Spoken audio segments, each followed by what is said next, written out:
こんにちは、こんばんは。バリ島のビジネスマンです。今回はクルーズ旅行の完結編、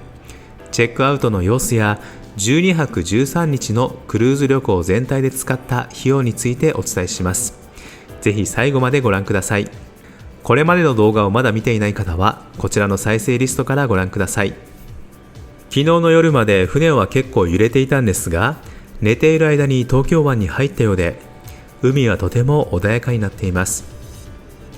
今回のクルーズ旅行を振り返ってみると、2人とも体調を崩したり、台風の影響で船酔いするなど、いろいろ大変なこともありましたが、ベトナム、香港、台湾の観光や、船内の楽しいショーやイベント、美味しい食事など、あっという間の13日間でした。またいつか機会があれば、クルーズ船に乗りたいと思います。だんだん横浜ベイブリッジが近づいてきたんですが、こちらの船が大きすぎて橋を越えられないようで、ベイブリッジの手前にある大黒ふ頭客船ターミナルに接岸するようです。はい、8月の12日ですね、6時51分です。横浜に到着しました。大桟橋に行くかと思ったんですけど、大黒ふ頭ですね、こちらね。はい、こうしてね、荷物僕たち大きいのあったんですけど、預けないで自分たちで持っていくようにしました。そうすると一番乗りで出れるからです。はい、一応7時10分からね出れるみたいなので、そろそろね行ってみたいと思います。どれぐらい混雑しているのかちょっとねまたレポートしたいと思います。それではいよいよチェックアウトします。はい、今7時2分です。セルフでね荷物持っていく方7時10分から出れるんですけど、それのもう行列もできています。はい、結構並ぶみたいですね。それでもそれでも早く着くとは思うんですけどね。はい、少し待ちたいと思います。今7時33分です。ちょうど横浜のベイブリッジが上に見えます。今回は下船して横浜の入国審査を通過するまで約30分で完了しました。ターミナルの建物を出るとちょうど山下行きの無料シャトルバスがあったので、とりあえずそれに乗り込みました。バスの反対側からは僕たちが乗ってきたクルーズ船スペクトラム・オブ・ザ・シーズが見れます。こうやって見るとやっぱり船が大きすぎて横浜ベイブリッジの下は通れないだろうなと納得しました。バスの中はもう一組外国人の夫婦と僕たち4人だけしか乗っていません。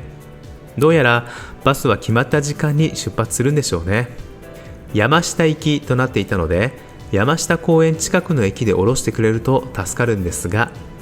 急いでバスに乗ったのでどこで降ろされるかちゃんと確認しませんでした。はい、今バス降りたんですけど、ガンダムファクトリーのところで降ろされましたね。はい、山下ふ頭山下公園の横ですね。はい、駅までね行ってくれると思ったんですけど、こんなところで降ろされました。なので大きな荷物を引いて駅まで向かいます。ちょっとこれ不便ですね。バスで降ろされた場所から最寄りの中華街元町駅まで400メートル、大きなスーツケース1つと小さなスーツケース2つ、ナップサックを背負って歩かないといけません。これは正直ちょっとしんどいです。なんでこんな場所に降ろすのか、ちょっと意味が分かりませんが、これには外国人の方たちの方がもっと困惑しているようで、何人かの外国人は大きなスーツケースを引きずりながら、時々立ち止まっては Google マップとにらめっこしていました。なので山下行きのバスに乗ると山下ふ頭に降ろされるのでご注意ください。この後なんとか駅までスーツケースを転がして、僕たちのクルーズの旅はこれで無事終了しました。最後に今回のクルーズ旅行の費用2人分について時系列で報告します。 US ドルに関しては支払い時点の為替レートで計算しています。まずはクルーズ10ヶ月前の2022年9月30日、クルーズの予約をしたので前金としてデポシット200 US ドルを支払いました。次はクルーズ3ヶ月前の2023年4月の25日、残りのクルーズ代金 2364.16US ドルを支払いました。クルーズ1週間前の7月22日、クルーズ旅行期間のチップ代の請求が来たので 384US ドル、そしてバルコニー付きの部屋にアップグレードの入札が成功したので追加分 300US ドルを支払いました。合計で 3248.16US ドル、日本円だと45万3245円以上がクルーズ旅行のみの値段になります。次はクルーズ旅行で追加で申し込んだオプションの費用です。クルーズ船のオプショナルツアー、ベトナムニャチャンの市内観光 218US ドル、ゴンドラ 38US ドル、クルーズ船の追加オプションの合計は 256US ドルになります。次はその他に寄港地で使った費用です。ベトナム3056円、香港11,771円、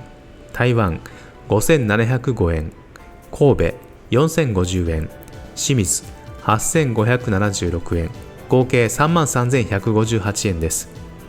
今回のクルーズ旅行でかかった費用をすべて合計すると523,358円になりました。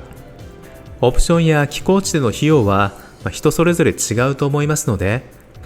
純粋に今回のクルーズ船、バルコニー付きの部屋へのアップグレード、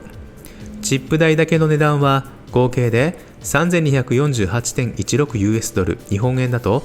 45万3245円。今回12泊13日の旅行だったので、1泊あたりにすると3万7770円。2人で参加したので、1人あたり1泊1万8885円の計算になります。この費用には、シンガポールからベトナム、香港、台湾、神戸、清水、横浜の移動費、毎日掃除してくれるバルコニー付きの部屋代、ビュッフェやカフェ、またレストランのコース料理も含まれます。さらに、プール、ジャグジー、ゴーカートなど、船内のいろいろなアクティビティ、コンサート会場でのエンターテイメントショーもすべて含まれています。いかがでしょうか？いろいろな国を旅行して、美味しい料理をたくさん食べて、毎日いろいろなショーを見れて、1日あたり1人18,885円。皆さんはこの値段をどう感じたでしょうか？皆さんの率直なご意見をコメントで教えていただけると嬉しいです。もしこの動画が良かった、また参考になったという方は、いいねボタンも押していただけると嬉しいです。それでは今日も最後までご視聴ありがとうございました。